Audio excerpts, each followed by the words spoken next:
உறுதிமொழி. HIV மற்றும் பால்வினை நோய் தொற்று குறித்த முழுமையான அடிப்படை தகவல்களை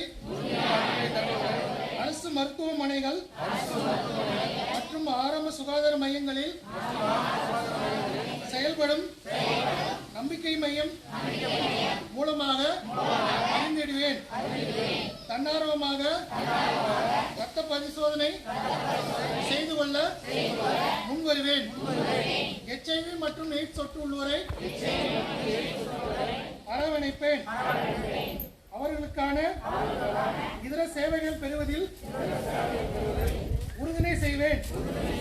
மேலும் அவர்களுக்கு சம உரிமை அளிப்பேன் என்றும் புதுவை எய்ட்ஸ் HIV தொற்றில்லாத குடும்பம் மற்றும் சமூகத்தை உருவாக்க பாடுபடுவேன் என்று